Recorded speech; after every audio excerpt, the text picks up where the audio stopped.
Screen पे पहला question पूछा गया कि दक्षिण एशिया में सबसे बड़ा देश जो है वो कौन सा है। तो दक्षिण एशिया का सबसे बड़ा देश पूछा गया आप लोगों से। तो हम लोग जानते हैं दक्षिण एशिया में जो है ना, जो दक्षिण एशिया का एक संगठन भी है जो कि आप लोगों को याद होगा, सार्क याद होगा, सार्क, जिसको क्या कहा जाता है भाई, दक्षेस भी कहा जाता है। ठीक है, अब इन्हीं देशों में से अगर हम बात करें भाई, तो सबसे बड़ा देश जो आपको पता होगा, बड़ा देशों का मैं अगर बात करेंगे तो इसका आंसर आप लोग का क्या हो जाएगा भाई, ऑप्शन ए, यानी अपना भारत जो है दक्षिण एशिया का सबसे बड़ा देश है। दक्षिण का यानी स्थापना, यानी सार्क का स्थापना है ना कब हुआ था, तो 1985 को इसका स्थापना हुआ था। इसमें कुल कितने देश आते हैं, तो बच्चों याद रखिएगा इसमें 8 देश आते हैं। इसका आंसर आप लोग अगर ऑप्शन ए लगाए यानी भारत लगाए तो बिल्कुल सही जवाब है आपका। चलिए देख पा रहे बच्चों, क्वेश्चन नंबर दूसरा देखेंगे, एकदम बिल्कुल अच्छे से इस टेस्ट को लगाइएगा, ये काफी एमबीबीआई प्रश्न है आपके एग्जाम के पॉइंट ऑफ व्यू से। देख पा रहे क्वेश्चन पूछा जा रहा है कि भारत और चीन के बीच जो है युद्ध यानी कब हुआ था। बच्चों इससे पहले भारत और चीन के बीच एक समझौता हुआ था जिसका नाम रखा गया था पंचशील समझौता। क्या रखा गया था, पंचशील समझौता, जो कि बहुत सारे बच्चों को पता होगा। पंचशील समझौता ये कब हुआ था, तो ये 1954 में पंचशील समझौता हुआ था। और किसके किसके बीच हुआ था यह समझौता, भारत और चीन के बीच हुआ था। लेकिन इसका उल्लंघन जो है सबसे पहले जो है चीन के द्वारा कर दिया गया था और अपने भारत पर आक्रमण कर दिया था 1962 में। और ये बिल्कुल इसका आंसर आपका ऑप्शन डी हो जाएंगे, यानी भारत और चीन के बीच युद्ध जो हुआ था वो 1962 को हुआ था। चलिए अब देख पा रहे क्वेश्चन देख रहे हैं आप लोग, क्या कहा जाता है कि पंडित जवाहरलाल नेहरू का देहांत जो है कब हुआ था। देखिए पंडित जवाहरलाल नेहरू का देहांत के बारे में पूछा गया, वेरी वेरी इंपॉर्टेंट प्रश्न है बच्चों, जल्दी से बताइएगा। देखिए हम लोग जानते हैं अपना भारत का फर्स्ट प्राइम मिनिस्टर थे, सबको पता है कि फर्स्ट जो है प्राइम मिनिस्टर कौन है अपना भारत का, तो पंडित जवाहरलाल नेहरू जी है। देखिए हम सब जानते हैं कि उसका जन्म उसका जो है देहांत जो हुआ था 1964 को हुआ था। उसके बाद लाल बहादुर शास्त्री जो है क्या बने थे, प्रधानमंत्री बने थे। तो ये दोनों तो आपका होगा नहीं, लेकिन आप ये बताइए 30 मई 1964 को हुआ था या 27 मई 1964 को हुआ था। जल्दी कमेंट करके इसके बारे में आप लोगों को बताना, जल्दी से तेजी से एकदम, है ना। क्वेश्चन देख पा रहे हैं, पहला गुटनिरपेक्ष सम्मेलन कहां हुआ था बच्चों, जल्दी बताइएगा। हम सब जानते हैं कि देखिए भाई आप लोगों को पता होगा जब सेकंड वर्ल्ड वॉर समाप्त हुआ 1945 में, तो 1945 के बाद पूरा दुनिया यानी 2 गुटों में बढ़ गया, एक बढ़ गया यूएसए और एक बढ़ गया यूएसएसआर। तो आप लोगों को पता है कि संयुक्त राज्य अमेरिका और स्वेत संघ के बीच जो है पूरा देश जो बढ़ गया, कोई संयुक्त राज्य अमेरिका को सपोर्ट कर रहा है, कोई स्वेत संघ को सपोर्ट कर रहा है ना। जब ये दोनों कोई देशों को सपोर्ट ना कर रहा था तब एक ऐसा जो है गुट बनाया गया जिसका नाम रखा गया था गुट निरपेक्षता। मतलब किसी भी गुट में शामिल नहीं होना, यानी ये दोनों गुटों में शामिल नहीं होकर के वो चाहते थे कि हमारे है ना विश्व में क्या शांति स्थापित हो, इसीलिए जो है गुट निरपेक्षता की सदस्यता अपनाते थे। और पहला जो गुट निरपेक्षता का सम्मेलन जो हुआ था ये बेलग्रेड में हुआ था। इसका आंसर आप लोगों का बिल्कुल सही हो जाएगा और ये 1961 में हुआ था। और आपको पता होना चाहिए इसका भारत भी जो है क्या था भाई, सदस्य था, ये भी आपको याद रखना है ना। भारत ने लंबे संघर्ष के बाद स्वतंत्रता कब पाई थी भाई, अपने भारत को आजादी जो है कब मिला था, आप लोगों को पता होगा। हम लोग लगभग 200 साल तक जो है अंग्रेजों का गुलाम रहे, उसके बाद हम लोग को आजादी कब मिली भाई, ये बताइए। ये वेरी वेरी इंपॉर्टेंट प्रश्न है। सबको पता है कि स्वतंत्र हम लोग को 15 अगस्त 1947 को मिला था। इसका सही जवाब आप लोग का ऑप्शन आपका ए बिल्कुल इसका राइट आंसर हो जाएंगे। अगर आपने ए लगाए तो बच्चों बिल्कुल सही आंसर है। देखिए स्वेत संघ का विघटन जो कि मैंने आप लोग को कहा था ना कि देखिए भाई है ना 2 गुटों में बढ़ गया था, एक था यूएसए और एक था आपका यूएसएसआर। यूएसएसआर का मतलब है सोवियत संघ और यूएसए का मतलब संयुक्त राज्य अमेरिका। जब देखिए ना यूएसएसआर का यानी क्या हो गया, यानी सोवियत संघ का क्या हो गया, विघटन हो गया, तब जो है क्या हो गया था, यानी है ना जो है मतलब एक ध्रुवता कायम कर लिया। उसके बाद जो है कौन, तो याद रखिएगा अमेरिका। ठीक है, तो याद रखिएगा ये आपका आंसर कब होगा, तो ये 91 में 26 दिसंबर 1991 में सोवियत संघ का क्या हो गया था, विघटन हो गया था। इसका आंसर आप लोग का ऑप्शन आपका ए इसका सही जवाब हो जाएंगे। सुरक्षा परिषद के अस्थायी सदस्यों की संख्या कितना है ना भाई, देख पा रहे, जल्दी जल्दी बताइएगा फटाफट, मोस्ट इंपोर्टेंट क्वेश्चन है। हम बात करेंगे सबसे पहले बच्चों सुरक्षा परिषद की। तो सुरक्षा परिषद में कुल कितने देश हैं, तो 15 देश हैं, जिसमें से 5 जो है अस्थायी है। तो आपसे अस्थायी पूछा गया है, इसका सही जवाब आप लोग का ए हो जाएगा। और उसी में अगर पूछा जाता आपके कि अस्थायी सदस्यों की संख्या कितना है भाई, तो आप सभी को पता होना चाहिए कि अस्थायी सदस्य देशों की संख्या 10 हो जाएंगे। यानी कि सुरक्षा परिषद में कुल है ना सदस्य देशों की संख्या कितना है, तो बिल्कुल याद रखिएगा 15 है। ठीक है, चलिए अब सवाल है यूरोपीय आर्थिक समुदाय की स्थापना कब हुआ था भाई, जो कि एमबीबीआई प्रश्न है। ये आप लोगों को एकदम बिल्कुल सभी बच्चों को बताना है। चलिए तो मुझे उम्मीद है कि आप लोग इसका आंसर है ना तेजी से लगाइएगा। यूरोपीय, देखिए यूरोपीय सदस्य का है ना स्थापना या यूरोपीय आर्थिक पूछा जाए उसमें से आप लोग को बताना है। चलिए है ना, उम्मीद है कि आप सभी बच्चे इसका सही आंसर लगा पाइएगा। ठीक है, चलिए हाँ, यूरोपीय आर्थिक समुदाय की स्थापना कब हुई थी। ओके बिल्कुल आप लोग बिल्कुल सही लगा रहे हो, 1957 बता रहे कुछ बच्चे, तो बिल्कुल सही है।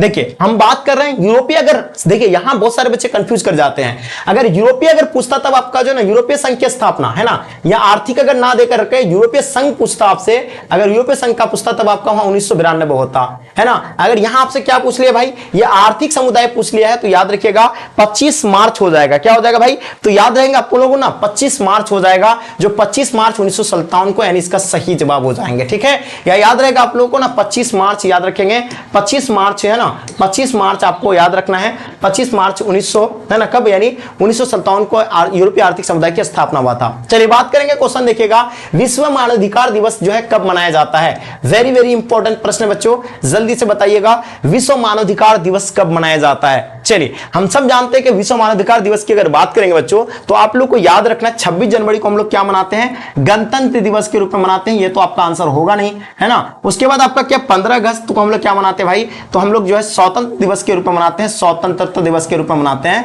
है ना, स्वतंत्रता दिवस के रूप में मनाते हैं। उसके बाद 1 मई को हम लोग क्या मनाते हैं भाई, मजदूर दिवस के रूप में मनाते हैं, है ना, मजदूर दिवस के रूप में मनाते हैं। और हम लोग 10 दिसंबर को मानवाधिकार दिवस मनाते हैं। इसका सही जवाब आप लोगों का ऑप्शन आपका डी जो है बिल्कुल इसका सही आंसर होगा। ठीक है, तो सभी बच्चे बिल्कुल सही आंसर दे रहे हैं, बहुत बढ़िया। चलिए आगे देखिए, जनता पार्टी की सरकार कब बनी थी भाई, तो देखिए जनता पार्टी की सरकार की बात कर रहे हैं, यानी गैर कांग्रेसी प्रधानमंत्री जो बना था वो कब बना था, तो आप लोगों का समय समाप्त होगा। इसका आंसर 1977 में गैर कांग्रेसी प्रधानमंत्री बना था, इसका सही जवाब हो जाएंगे। चलिए आगे देखिए, सवाल है कि एक साथ कितने निजी बैंकों का राष्ट्रीयकरण किया गया था? हम लोग जानते हैं कि निजी बैंकों का राष्ट्रीयकरण 1969 में किया गया था, लेकिन उसमें कितने बैंक जो है शामिल था, तो याद रखिएगा बच्चों, उसमें जो बैंकों की अगर बात करेंगे तो 14 बैंक जो उसमें शामिल था। इसका सही जवाब आप लोगों का बिल्कुल परफेक्ट आंसर हो जाएंगे। संविधान ने किस भाषा को राजभाषा का दर्जा दिया गया था? देखिए बहुत सारे बच्चों को नहीं पता होगा, बहुत सारे बच्चे ये कहते हैं कि अपना भारत का राष्ट्रीय भाषा क्या है, हिंदी है, सभी बच्चों को पता होगा, लेकिन ये राजभाषा है, राजकीय भाषा नहीं, राजभाषा है भाई। तो याद रखिएगा इसका सही जवाब अपना ऑप्शन 20 का सही आंसर हो जाएंगे, है ना। तो अपना भारत का क्या हो जाएगा भाई, राजभाषा क्या है, तो याद रखिएगा हिंदी इसका सही आंसर हो जाएंगे। चलिए भारत में विदेश नीति के संचालक कौन होते हैं? देखिए भारत में जो विदेश नीति के जो संचालक होते हैं वो आप लोगों को याद रखना है, प्रधानमंत्री होते हैं। कौन होते हैं? प्रधानमंत्री होते हैं, ये आपको ध्यान रखना है। ठीक है, तो अभी प्रधानमंत्री वर्तमान में कौन है भाई, तो मोदी जी है। तो बिल्कुल याद रखिएगा, मोदी जी के बारे में आप लोग जो है लिख सकते हैं, लेकिन यहां आपका मोदी जी है बिल्कुल नहीं है। तो इसका आंसर आप लोग का इनमें से कोई नहीं होगा, बिल्कुल इसका करेक्ट आंसर हो जाएंगे। तो बच्चों मैंने क्या कहा, अगर सवाल पूछा जाए भारत में विदेश नीति के संचालक कौन होते हैं, तो प्रधानमंत्री होते हैं, ये आपको याद रखना है। सवाल पूछा गया स्वतंत्र भारत के प्रथम गवर्नर जनरल कौन बना था भाई, वेरी वेरी इंपॉर्टेंट प्रश्न है। हम सब जानते हैं स्वतंत्र भारत के आपसे क्या पूछा गया, गवर्नर पूछा गया, lord Mountbatten, Rajagopalachari, Kamaraj, doctor Rajendra Prasad. तो बच्चों ये आपको ध्यान रखना है, अगर पूछा जाए प्रथम गवर्नर, अगर पूछा जाए, अगर एक चीज और भी आपको याद रखना, भारतीय अगर भी पूछा जाता है तो दिमाग लगाना, भारतीय अगर पूछा जाएंगे तब सिराज गोपालचारी होता, लेकिन यहां आपका क्या होगा भाई, प्रथम पूछा गया, स्वतंत्र भारत का प्रथम जो होगा आपका लॉर्ड माउंटबेटन है। इसके बाद जो कौन बना था, तो इसके बाद है ना सिराज गोपालचारी बना था, ये आप लोगों को याद ही होगा। चलिए आगे देखेंगे, संविधान सभा के अध्यक्ष कौन थे?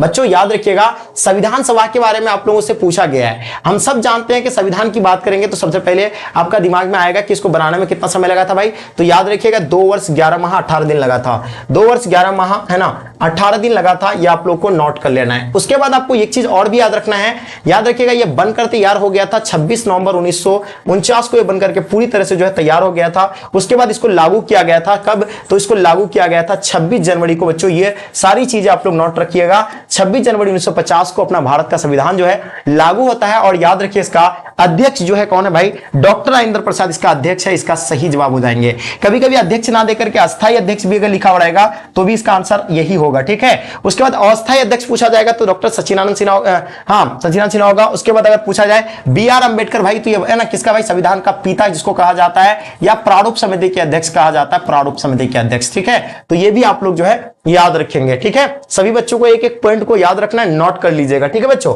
आगे देखेंगे क्वेश्चन पूछा गया, ध्यान दीजिएगा। सवाल सवाल है कि भारत के प्रथम राष्ट्रपति कौन है। भाई देखिएगा भारत का अपना फर्स्ट जो है प्रेसिडेंट कौन था, वेरी वेरी इंपॉर्टेंट प्रश्न बच्चों, हम सब जानते हैं कि कौन थे भाई। तो आप लोग का समय समाप्त हो रहा है। डॉक्टर राजेंद्र प्रसाद अपना भारत का पहला जो है क्या थे, राष्ट्रपति थे। और सबसे पहला, और ये जो उपराष्ट्रपति जो थे, तो पहला उपराष्ट्रपति अगर बात करेंगे तो सर्वपल्ली राधाकृष्ण जो है पहला उपराष्ट्रपति थे, ये आपको याद रखना है ना। राष्ट्रपति पहला, उपराष्ट्रपति जो होगा आपका कौन हो जाएगा भाई, तो उपराष्ट्रपति आपका सर्वपल्ली राधाकृष्ण हो जाएंगे, जिसका जन्मदिवस पर हम लोग क्या मनाते हैं भाई, टीचर्स डे के रूप में मनाते हैं। ठीक है, बात करेंगे क्वेश्चन देखिएगा भारतीय विदेश नीति के आधार स्तंभ क्या है। देखिए भारतीय विदेश नीति के आधार स्तंभ के बारे में आप लोगों को पूछा गया है। तो हम सब जानते हैं कि भारतीय विदेश नीति के आधार स्तंभ जो होगा विश्व शांति होगा, बिल्कुल। उसके बाद शांति सहस्त्रब हो जाएंगे, उसके बाद आपका क्या हो जाएगा भाई, पंचशील हो जाएंगे। यानी कि इसका आंसर आप लोग का क्या हो जाएगा, इनमें से सभी इसका सही आंसर होगा। ठीक है, तो जो भी बच्चे आप लोग ऑप्शन डी लगा रहे हैं आपका आंसर बिल्कुल करेक्ट आंसर हो जाएंगे। चलिए आगे देखिए, भारत में चुनाव आयोग का गठन कब हुआ था। सबसे पहले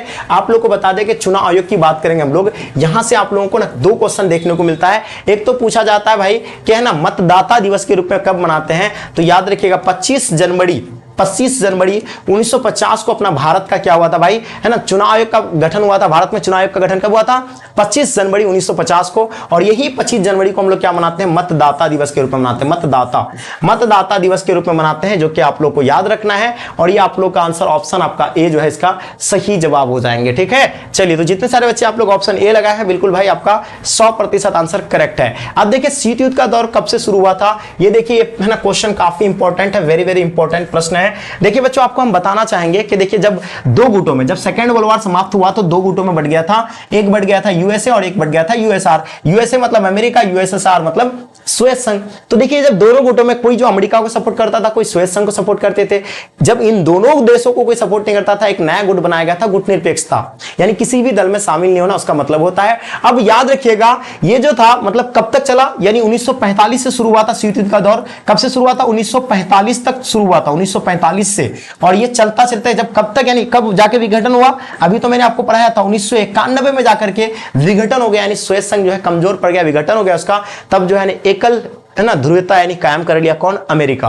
तो याद रखिएगा ये 1945 से शुरू हुआ था। इसका सही जवाब आप लोगों का बच्चों ऑप्शन आपका ए जो है बिल्कुल सही आंसर हो जाएंगे। भारतीय योजना आयोग के अध्यक्ष कौन होते हैं। देखिए सबसे पहले आप लोग को बात करना है कि सर योजना आयोग का स्थापना कब हुआ था। देखिए हम सब जानते हैं कि योजना आयोग का स्थापना जो है, याद रखिएगा योजना आयोग का स्थापना 1950 को हुआ था, है ना। आप लोगों को पता होगा इसका अध्यक्ष जो होता कौन होता भाई, सबसे पहले ये आप लोग को पता होना चाहिए, इसका अध्यक्ष जो होता है प्रधानमंत्री होता है इसका अध्यक्ष, पता आप लोगों को। यही योजना आयोग को भंग करके अभी कौन सा आयोग बनाया गया है, एक नीति आयोग बनाया गया है। नीति आयोग, कौन सा आयोग बनाया गया बच्चों, नीति आयोग बनाया गया है। यही आयोग को भंग करके नीति आयोग बनाया गया है, जिसका अध्यक्ष कौन होता है भाई, तो जिसका अध्यक्ष जो होते हैं वो भी, इसका भी अध्यक्ष कौन होते हैं, प्रधानमंत्री होते हैं। और ये भंग कब किया गया था, तो याद रखिएगा 2014 में भंग किया है। उसके बाद 2015 में जो है नीति आयोग को लागू किया, है ना।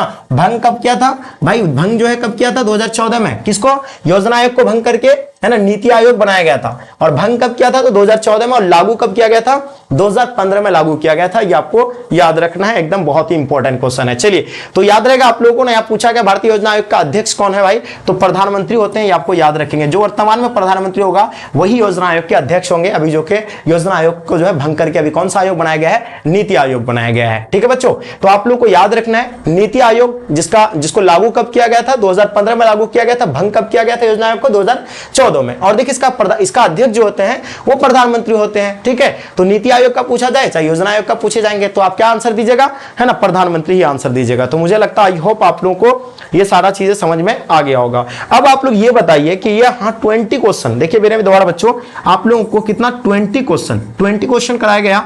आप ये बताइए कि खुद से कितने क्वेश्चन को सॉल्व कर पाए, या आप मुझे कमेंट करके जल्दी से जल्दी बताइए। और हाँ, साथ में जो बच्चे अभी तक है ना शेयर नहीं किए, जल्दी से शेयर कर दीजिएगा। और प्लीज आप लोग जो है बिल्कुल लाइक करके चैनल को सब्सक्राइब कर लेंगे। ठीक है, तो बच्चे मुझे लगता है आई होप आप लोग को पसंद आ गया होगा, कोई दिक्कत नहीं, कोई प्रॉब्लम।